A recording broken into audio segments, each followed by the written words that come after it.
As I got going on day 2, I was having trouble accepting the fact that it had been 10 months since the end of my previous tour, a trans-European ride from Finland to Portugal. It was like I'd never been off the bike at all. It just felt like I'd taken a few days or maybe a week off and it was time to again roll onwards. Time truly is a relative concept. At the very few times that I became aware of my thoughts, I imagined what the next part of my Japanese tattoo would look like and whether I'd taken up Brazilian Jiu-Jitsu for the right reasons. I also had random thoughts about what the next 20 years of my life might include, but not in a negative sense. For the first time in a long while, I experienced a youthful sense of wonder and optimism at what might be possible to see and do.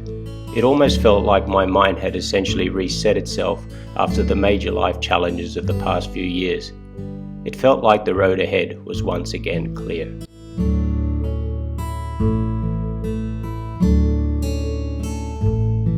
Before I knew it, the day's ride was nearly over as I came upon the barrage de Montargil, and although I'd not consciously registered it earlier, the sky had cleared at some point and I was now being bathed by a warm afternoon sun as I enjoyed the views over the water from the dam wall.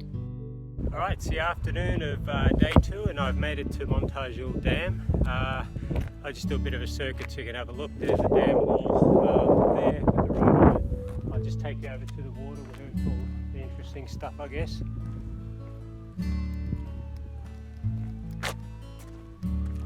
Alright, so let's do a bit of a circuit. It's an absolutely gorgeous afternoon. It was all drizzly this morning, but quite warm, but then the sun came out and this has been a perfect ride this afternoon. I'm here a little bit early. I've just got another 5k to go to the campground, which is right on the waterline up that way. Yeah, so I'm just going to relax for the rest of the afternoon, and the journey's going good so far, so looking forward to day 3 tomorrow. See you later.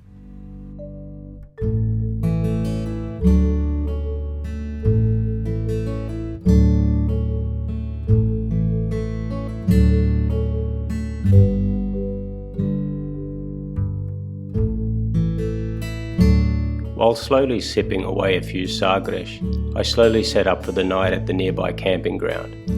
I recall smiling as if totally stoned off my nut. Despite it being possibly the cheesiest thing ever to say, I really did feel high on life in that moment as day 2 drew to a close.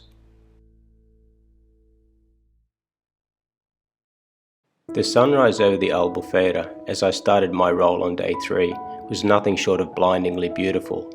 The sun's rays glistened intensely over the water to the sounds of sheep as they were being shepherded along the shoreline, just down the ridge from the road.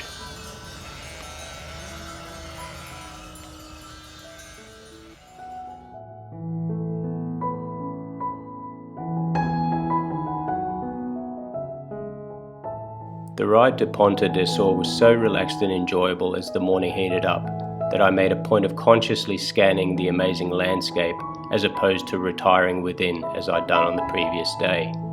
When nature puts on a show such as this, you have no choice but to give it your full attention.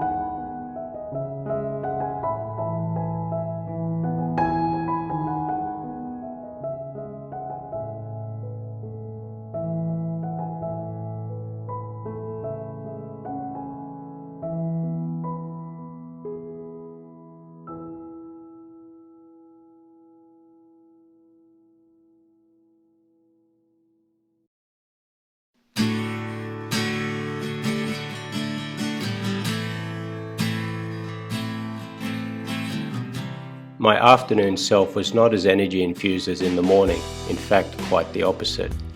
Despite the fantastic weather conditions, I felt my batteries dropping to empty at an unexpectedly rapid rate.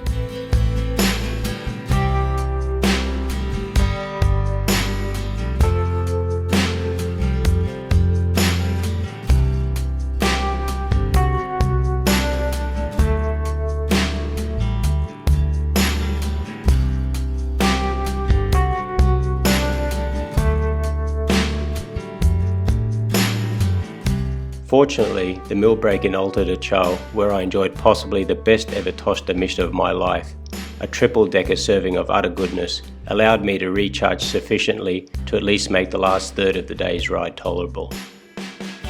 My spirits were also later uplifted when I unexpectedly linked up with a section of the Camino de Santiago pilgrimage route, which brought back fond memories of my own inaugural Camino some 1.5 years earlier.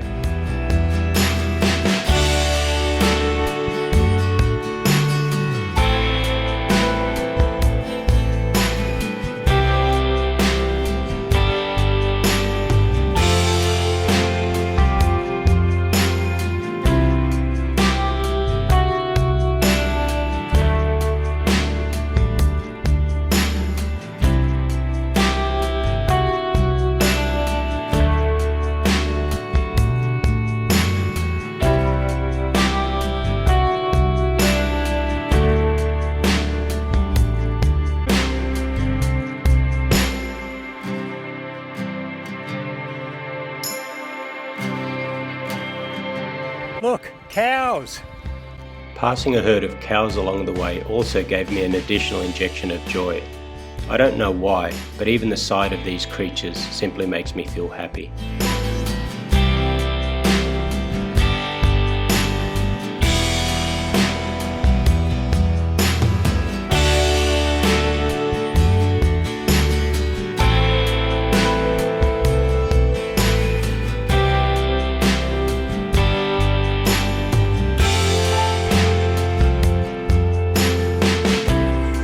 On approach to Portalegre, a hilltop town at the foothills of Serra de Mamede, and our destination for the day, only my pilot light was now on. I actually had to push Matilda the last kilometre or so up the steep slope to our hostel for the night. Fortunately, without the need to set up camp, I was quickly able to get settled and insert a solid meal and a few beers into my belly. It didn't take too long to start feeling pretty good again, and that gave me the energy to go and explore the old town a bit. However, it was soon time to go for early Betty Bobos, as tomorrow would be a rather challenging day with some fairly decent climbing in the mountains.